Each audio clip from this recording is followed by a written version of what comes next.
ప్రియా, ముహూర్తానికి టైం అవుతుంది, త్వరగా రామ్మా. వస్తున్నా నాన్న.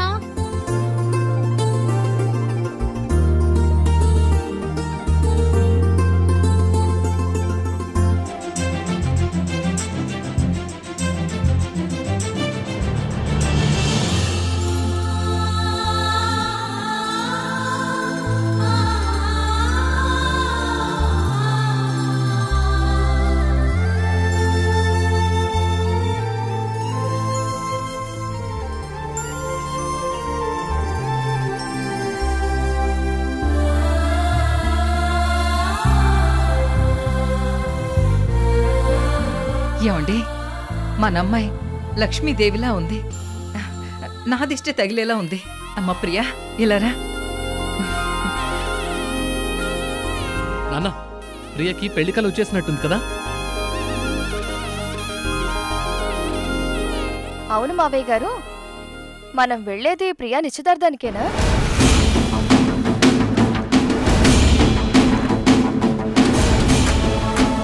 మాధవి, ప్రియ మీద నీకెందుకంత కోపం? ఈ మధ్య నిన్ను గమనిస్తూనే ఉన్నాను. చీటికి మాటికి ఏదో ఒక వెటకారం చేస్తూనే ఉన్నాను. పర్లేదన్నయ్య, ఆడపడుచు కదా, వెటకారం చేయని. వదిన కాకపోతే ఇంకెవరు చేస్తారు? నాకు ఆన్సర్ రాలేదు. The great business man Dharmateja గారి ఏకైక పుత్రుడు, ధర్మతేజ గ్రూప్ ఆఫ్ ఇండస్ట్రీస్ ఎండి కృష్ణ గారితో రాయపాటి రామారావు ముద్దుల కూతురు చిరంజీవి లక్ష్మీ సౌభాగ్యవతి ప్రియనిచ్చి నిశ్చితార్థ ముహూర్తాలు నిర్ణయించడమైనది. ఇప్పుడు ఆ నిశ్చితార్థానికి మనం వెళ్తున్నాం. చాలా ఈ ఇన్ఫర్మేషన్. నాకెందుకో ఈ నిశ్చితార్థం ఇంకా కన్ఫర్మేషన్ కాలేదనిపిస్తోంది మావయ్య.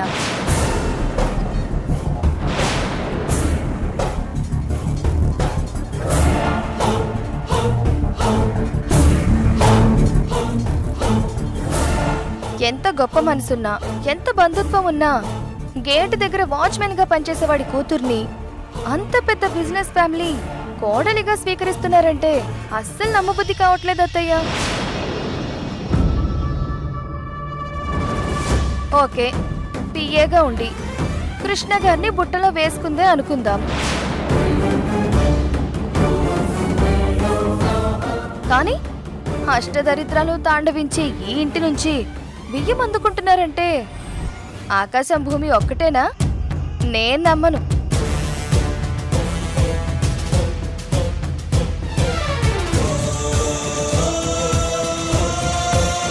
నీలాంటి కుంచిత మనస్తత్వం ఉన్న వాళ్ళకి పెద్దవాళ్ళ పెద్ద మనసులు అర్థం కావమ్మా. అందుకే నీకిలాంటి అనుమానాలు అపశకునపు మాటలు వస్తున్నాయి. మావయ్య, కీడెంచి మేలంచమన్నారు, అంతేగాని నిశ్చితార్థం జరగడం ఇష్టం లేక కాదు. చూడు మాధవి, నీ ఆడపడుచు కోటీశ్వర్ల ఇంటికి కోడలవుతుందని నీకు కుళ్ళు. ఆ మాత్రం మేము అర్థం చేసుకోలేమా? నేను కుళ్ళుకుంటే ఈ నిశ్చితార్థం ఆగుతుందా అత్తయ్య? ఏంటమ్మా ఈ అపశకునం మాటలు? ఇంటి కోడలు ఈర్ష్యపడ్డం ఆ ఇంటికి మంచిది కాదంటారు. అయ్యయ్యో, చూసారండి,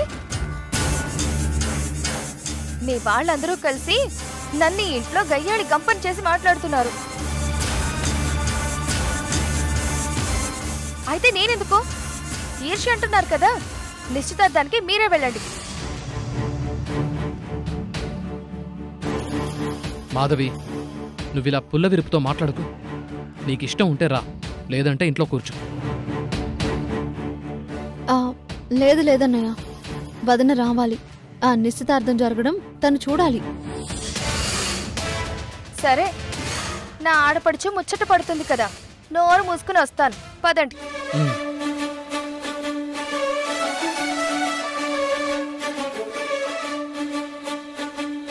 అమ్మా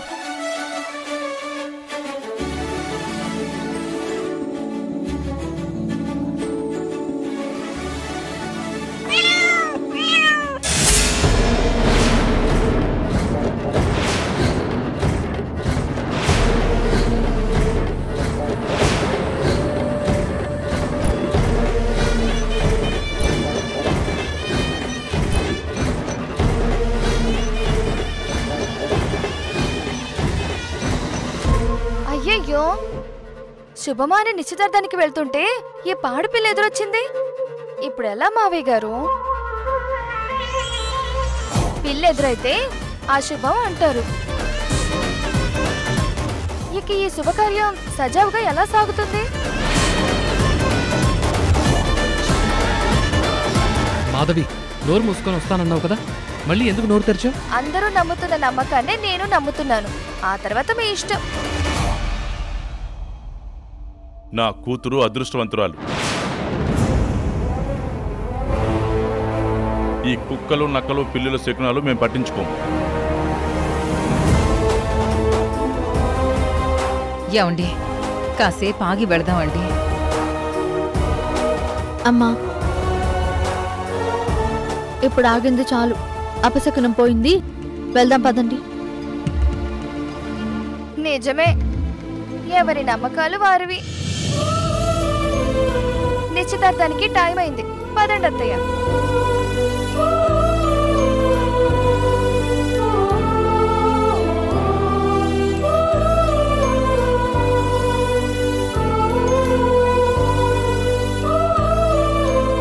ఏంట్రా మాధవి ఎలా మాట్లాడుతుంది? నాన్న, వదన గురించి ఆలోచించకండి. తనెందుకు ఇలా మాట్లాడుతుందో మీకెవరికీ తెలీదు, అది నాకు మాత్రమే తెలుసు. ఏదో ఒకరోజు వదిన లెక్కలన్నీ నేను తెలుస్తాను కదా, మీరు పదండి. నాన్న, తను కడుపుతో ఉంది. అనవసరంగా తనని రెచ్చగొట్టి గొడవ పడ్డం తన ఆరోగ్యానికి మంచిది కాదు. మీరే అర్థం చేసుకోండి. తన మీద సీరియస్ అవ్వకండి. కడుపుతో ఉంది కాబట్టే మేమంతా నోరు మూసుకుని ఉన్నాం. వదనని అందరూ బాగా అర్థం చేసుకున్నారు కానీ పద నేను.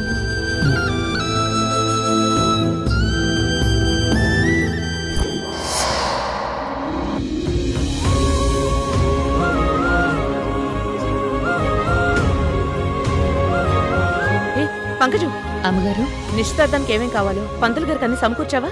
అంతా సిద్ధం చేశానమ్మా. అమ్మాయి వాళ్ళు రావడమే లేటు. అవును, కృష్ణ ఎక్కడా కనిపించడం లేదు. రూమ్లోనే రెడీ అవుతున్నారు, వెళ్ళి చూడండమ్మా. అది కాదు, రూమ్లో లేడు. ఎక్కడికెళ్ళాడు? కార్తిక, ఇలారా. ఏంటి? మీ అన్నయ్య ఎక్కడా? నాకు తెలీదు. కావేరి, కావేరి. ఏంటి? మీ అన్నయ్యని చూసావా? చూశాను. ఎక్కడున్నాడు? బయటికెళ్ళాడు. బయటికెళ్ళాడా? నాతో చెప్పనే లేదు. అయినా నిశ్చితార్థం పెట్టుకుని బయటికెందుకెళ్ళాడు? నీ ముద్దుల కొడుకుకి ఫోన్ చేసి అడుగు, ఎందుకు వెళ్ళాడో చెప్తాడు.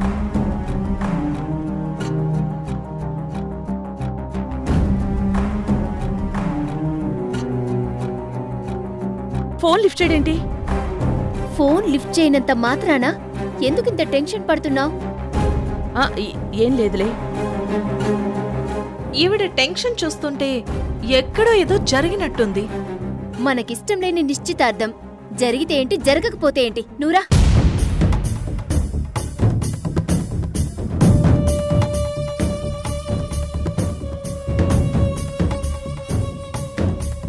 ఇంట్లో నిశ్చితార్థం పెట్టుకుని కృష్ణ నిర్లక్ష్యంగా బయటికి వెళ్ళడు. పోనీ ఏదైనా ఇంపార్టెంట్ పనంటే నాకు చెప్పే వెళ్తాడు కదా. రాణమ్మా, ఈ డ్రెస్ ఓకే కదా? శుభకార్యానికి కరెక్ట్గా సూట్ అయింది. అవును, నువ్వు ఇక్కడేం చేస్తున్నావు రాణమ్మా? ఏర్పాట్లు చూద్దాం పదా. అన్నీ సవ్యంగా జరుగుతున్నాయండి. కానీ మన కృష్ణ బయటికి వెళ్ళాడు. ఫోన్ చేస్తే ఫోన్ లిఫ్ట్ చేయడం లేదు. నాకు కొంచెం టెన్షన్గా ఉంది. సరే మీరు వెళ్ళండి, నేను వస్తాను. వాడి నిశ్చితార్థం కదా రాణమ్మ. పార్లర్కి వెళ్ళి మేకోవర్ అయి వస్తాడు. నువ్వు టెన్షన్ పడద్దు. సరే నేను కిందికి వెళ్తాను, నువ్వు రా.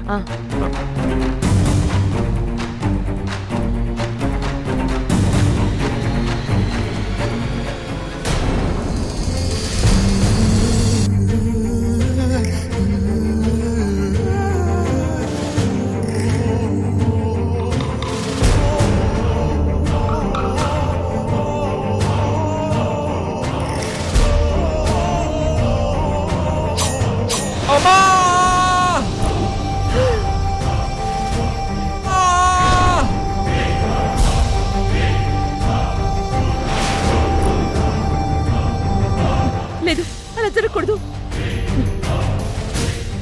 అమ్మా, అంతా నీదే దయ్యా.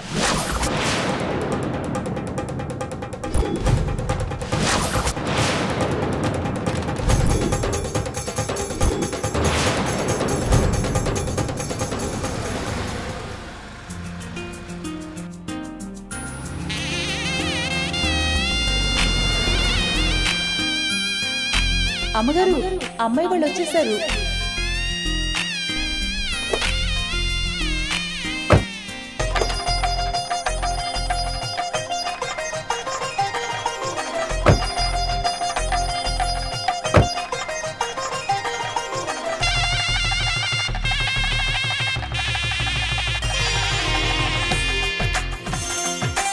రండన్నయ్య. కరెక్ట్ టైంకి వచ్చాం కదమ్మా. కరెక్ట్ టైంకే వచ్చారన్నయ్య, ఆలస్యం ఏం లేదు. రండి. నమస్కారం ధర్మతేజ గారు. నమస్కారం. ఓ, ఇతనికేనా రాణమ్మ భార్యగా నటిస్తుంది?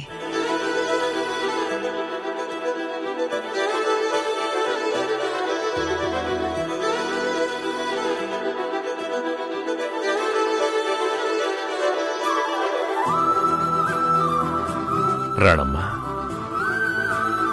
మన మహాలక్ష్మి కోడలు ప్రియ ఎంత అందంగా రెడీ అయి వచ్చిందో చూడు.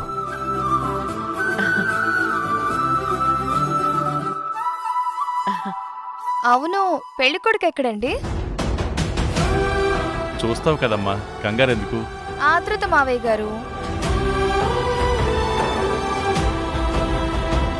అబ్బాయి రెడీ అవుతున్నాడా వదినా? రెడీ అవుతున్నాడు. సరే సరే రండి. రా ప్రియా.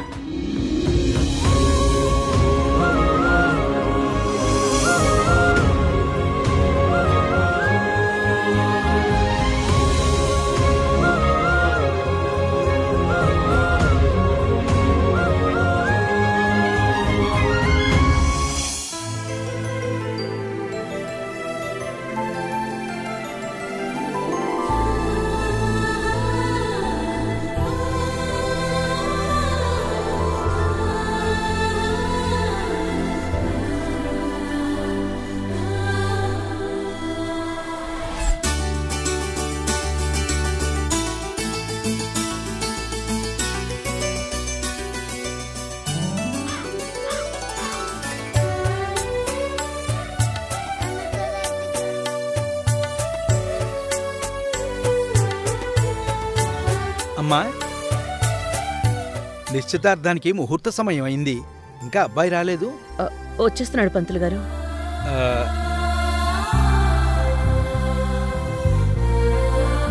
అదేంటి వదినా, అబ్బాయి రెడీ అవుతున్నాడన్నావు? అది రెడీ ఏమో అయ్యాడు.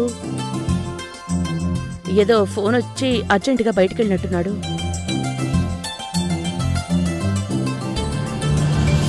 పిల్లి ఎదురైనప్పుడే నాకు అనుమానం వచ్చింది, ఈ నిశ్చితార్థం జరగదేమో అని. నువ్వు నోరు మూసుకొనుండు. అన్నయ్యకి ఇష్టం లేకుండా ఈవిడ బలవంతంగా ఒప్పించిందేమో, అందుకే ఇష్టం లేక బయటికి వెళ్ళిపోయాడు. ఒకసారి ఫోన్ చేయమ్మా.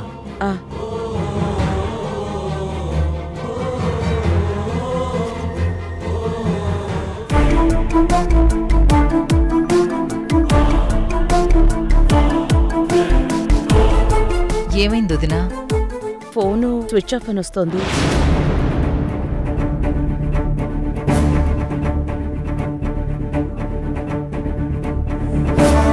నేనప్పుడే అనుకున్నాను ఈ నిశ్చితార్థం జరగదు అని. ఇప్పుడు అదే జరుగుతుంది. నిన్ను నోరు మూయమన్నానా?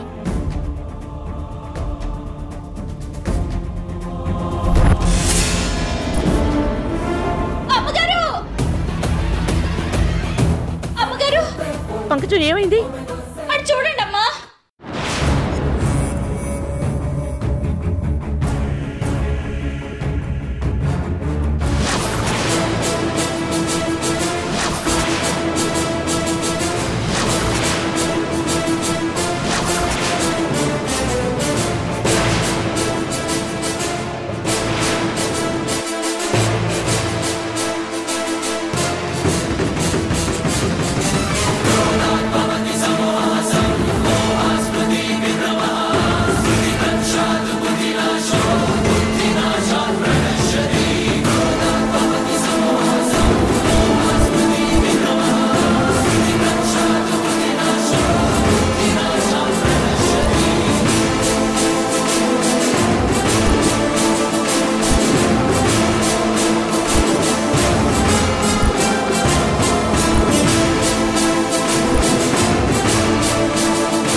ఏంటి రాణమ్మ ఇది?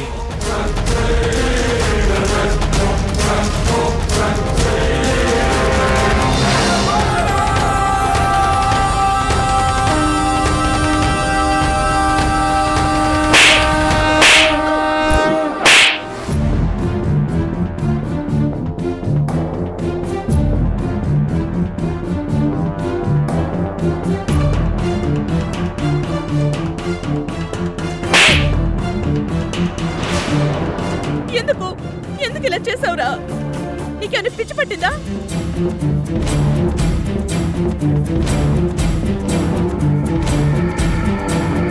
నాతో మారిపోయినని చెప్పావు కదరా.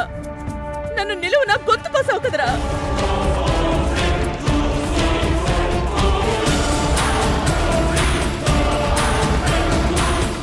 ఈ అమ్మతో నేను మారిపోయాను అని చెప్పావు. అమ్మ లేకపోతే జీవితమే లేదు అని చెప్పావు.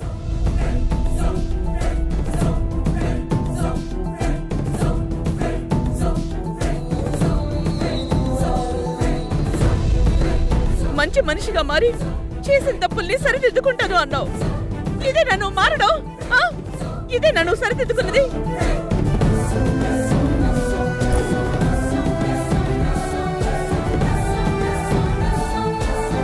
నువ్వెవరిని మోసం చేసావో తెలుసా? ఈ అమ్మని, నాన్నని, ఈ కుటుంబాన్ని, అందరినీ మోసం చేసావు.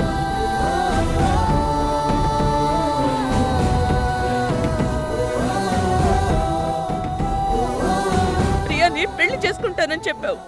నిశ్చితార్థ ముహూర్తాలు పెట్టావు.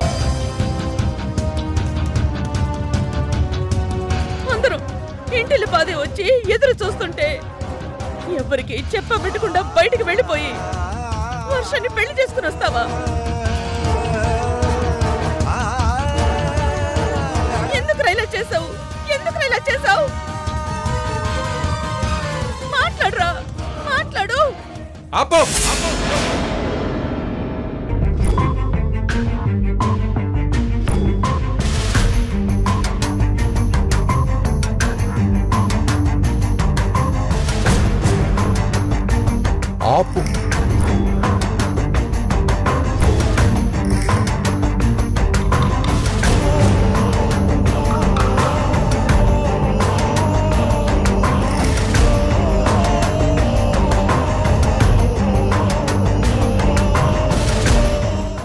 మాట్లాడు అంటే ఏం మాట్లాడమంటావు?